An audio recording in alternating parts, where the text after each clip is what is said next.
تعلیم الاسلام کا چوتھا حصہ میں نے آپ کو پچھلی ویڈیو میں سبق نمبر 28 کے اندر نیت کا بیان آپ کو پڑھا دیا۔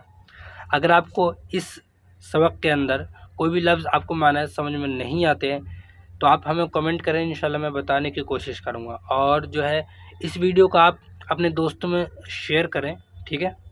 تو چلیے ویڈیو کو شروع کرتے ہیں، اور ویڈیو کو شروع کرنے سے پہلے اگر آپ ہمارے اس چینل پر نئے ہیں تو چینل ضرور سبسکرائب کر لیں، ٹھیک ہے؟ تو چلیے شروع کرتے ہیں۔ بسم اللہ الرحمن الرحیم۔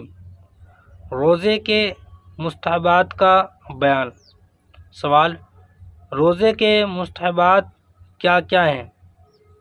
جواب: نمبر 1 سحری کھانا، نمبر 2 رات سے نیت کرنا، نمبر 3 سحری آخری وقت میں کھانا بشرطے کہ صبح صادق سے یقیناً پہلے فارغ ہو جائے، نمبر 4 افطار میں جلدی کرنا جبکہ آفتاب کے غروب نہ ہونے کا شبہ نہ رہے، نمبر 5 غیبت، جھوٹ، گالی گلوچ وغیرہ بری باتوں سے بچنا، نمبر 6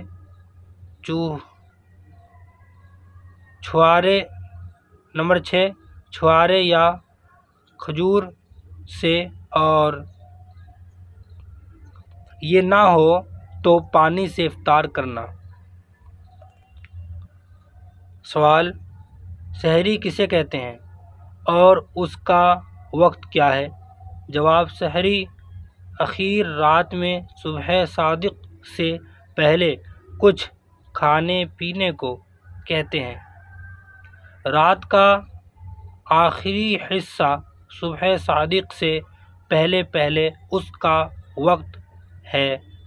سحری کھانا سنت ہے اور اس کا بہت ثواب ہے۔ بھوک نہ ہو تو 1-2 لقمے ہی کھا لینے چاہیے۔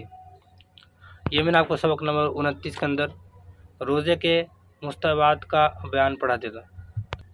انشاءاللہ اگلی ویڈیو میں سبق نمبر 30 کے اندر روزے کے مکروہات کا بیان پڑھیں گے، ٹھیک ہے؟